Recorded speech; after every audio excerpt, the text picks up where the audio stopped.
Abstrak, praktikum kapasitansi dielektrik bertujuan untuk memahami prinsip kerja kapasitor dua plat sejajar, mengamati hubungan antara parameter dua plat sejajar dan besarnya kapasitansi dan mengamati pengaruh bahan dielektrik terhadap besarnya kapasitansi. Alat yang digunakan pada percobaan kali ini adalah PET Colorado Simulation, yaitu simulasi yang digunakan untuk praktikum fisika kali ini. Berdasarkan hasil yang diperoleh pada praktikum ini dapat ditarik kesimpulan bahwa prinsip kapasitansi suatu kapasitor, yaitu kapasitansi bekerja pada kapasitor dengan menyimpan muatan listrik sehingga menghasilkan beda potensial atau tegangan pada permukaan kapasitor, di mana pada kapasitor plat sejajar kapasitansi sebanding dengan luas permukaan dan berbanding terbalik dengan jarak antara kedua plat konduktor. 1.1 Latar belakang. Kapasitansi adalah jumlah elektron yang dapat disimpan di bawah tekanan yang diberikan oleh listrik atau tegangan voltase. Sifat kapasitansi dalam elektronika ditunjukkan oleh kapasitor. Kapasitor adalah sebuah komponen elektronik pasif yang menyimpan energi dalam bentuk medan elektrostatik atau listrik statis. Oleh karena itu, kapasitor digunakan untuk menyimpan muatan listrik. Pada dasarnya, sebuah kapasitor terdiri atas dua plat konduktor yang dipisahkan oleh ruang yang berisi bahan isolator. Lapisan isolator tersebut disebut sebagai bagian dielektrik pada kapasitor. Seperti yang diungkapkan oleh Tarangono tahun 1996, kapasitansi didefinisikan sebagai kemampuan dari suatu kapasitor untuk dapat menampung muatan listrik. Coulomb pada abad 18 menghitung bahwa dalam satu coulomb terdapat elektron. Kemudian Michael Faraday membuat definisi bahwa sebuah kapasitor akan memiliki kapasitansi sebesar 1 farad jika dengan tegangan 1 volt dapat memuat sejumlah elektron yang memiliki muatan total 1 coulomb. Basar 2012 mengungkapkan bahwa kapasitansi kapasitor merupakan perbandingan besarnya muatan pada setiap penghantar dengan perbedaan potensial di antara penghantar. 1.2 Tujuan 1. Memahami prinsip kerja kapasitor dua plat sejajar. 2. Mengamati hubungan antara parameter dua plat sejajar dan besarnya kapasitansi. 3. Mengamati pengaruh bahan dielektrik terhadap besarnya kapasitansi. 1.3 Permasalahan. 1. Bagaimana prinsip kerja kapasitor dua plat sejajar. 2. Bagaimana hubungan antara parameter dua plat sejajar dan besarnya kapasitansi. 3. Bagaimana pengaruh bahan dielektrik terhadap besarnya kapasitansi. Kapasitor merupakan komponen elektrik yang dapat menyimpan muatan listrik. Kapasitor ditemukan oleh Michael Faraday pada tahun 1791 sampai 1867. Struktur sebuah kapasitor terbuat dari dua buah plat metal yang dipisahkan oleh suatu bahan dielektrik. Bahan-bahan dielektrik yang umum dikenal, misalnya udara vakum, keramik, gelas, dan lain-lain. Jika kedua ujung plat metal diberi tegangan listrik, maka muatan-muatan positif akan mengumpul pada salah satu kaki atau elektroda metalnya, dan pada saat yang sama muatan-muatan negatif terkumpul pada ujung metal yang satu lagi. Muatan positif tidak dapat mengalir menuju ujung kutub negatif, dan sebaliknya, muatan negatif tidak bisa menuju ke ujung kutub positif karena terpisah oleh bahan dielektrik yang non-konduktif.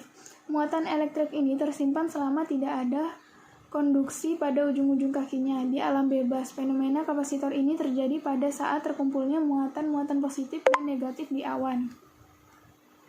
Kapasitansi didefinisikan sebagai kemampuan dari suatu kapasitor untuk dapat menampung muatan elektron. Coulomb pada abad 18 menghitung bahwa satu coulomb itu sama dengan 6,25 dikali 1018 elektron.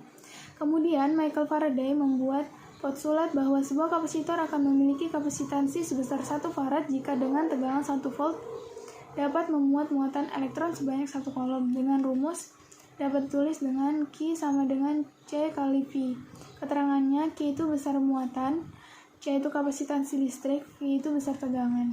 Rumus kapasitor plat sejajar jika antara keping berisi udara, yaitu C sama dengan E0A/D. Rumus jika di antara kepingnya diisi oleh medium dielektrik seperti keramik, porselen yang memiliki koefisien dielektrikum K. C sama dengan E0Ka/D. C itu kapasitansi listrik, A itu sama dengan luas penampang masing-masing keping, D jarak antar keping. metode percobaannya. Yang pertama, klik start. Yang kedua, kita buka file simulasi yang telah diunduh dari pad. Yang ketiga, buatlah rangkaian seperti gambar 2. Yang keempat, kita atur nilai tegangan input, jarak antar plat, dan luas penampang plat.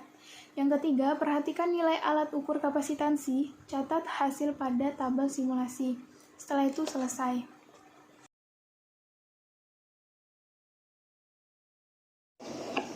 Setelah kita masuk pad, yang pertama kita akan mengukur kapasitansi terhadap luas plat.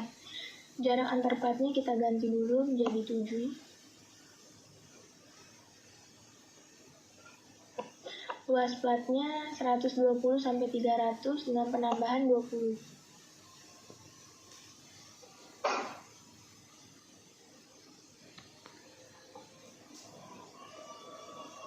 Kita ambil yang terdekatnya aja 119,9 dan hasilnya akan menjadi 0,15 dikali 10 pangkat min 12 farad. Yang kedua, kita akan mengukur kapasitansi terhadap jarak antar plat. Jarak antar plat di sini kita akan ganti 5 sampai 7 dengan penambahan 0,2. Nah, luas platnya 120, kita ambil yang mendekati jadi 119,9 dan hasilnya akan menjadi 0,21 dikali 10 pangkat min 12 farad. Yang ketiga, kita akan mengukur kapasitansi terhadap variasi bahan dieelektrik. Kita klik dieelektriknya. Jarak antar platnya 10 dan luas platnya ini kita ganti jadi 120. Ya, kita ambil yang terdekatnya aja 119,9. Kita munculkan kapasitansinya dan K-nya itu 0 sampai 2 dengan penambahan 0,25. Ketika K-nya 0, nilainya akan menjadi 0,53 dikali 10 pangkat min 12 farad. Ketika K-nya 2,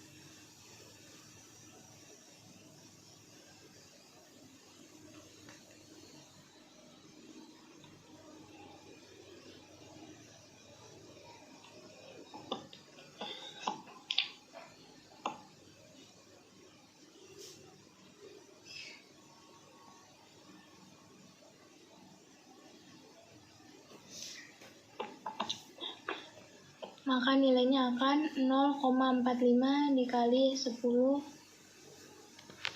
pangkat min 12 farad.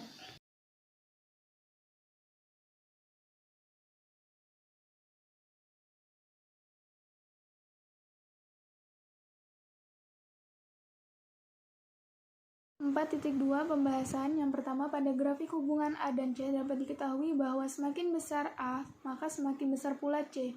Dari grafik ini diketahui jika A berbanding lurus dengan C. Yang kedua, pada grafik hubungan D dan C dilihat bahwa semakin besar D, maka semakin kecil C. Maka dapat diketahui bahwa D berbanding terbalik dengan C.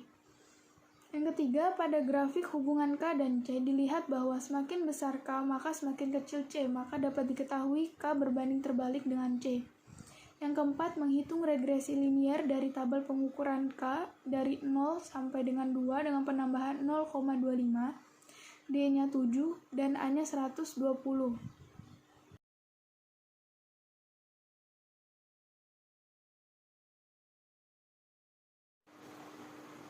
5.1 Kesimpulan. Dari percobaan yang telah dilakukan, diperoleh kesimpulan sebagai berikut. 1. Kapasitansi adalah kemampuan sebuah benda untuk menyimpan muatan listrik komponen elektronika yang memanfaatkan sifat kapasitansi, yaitu kapasitor. 2. Parameter jarak dan luas yang sangat berpengaruh terhadap besarnya kapasitansi. Yang ketiga, nilai presentasi error N0 dari data yang telah didapatkan adalah sebesar 100%.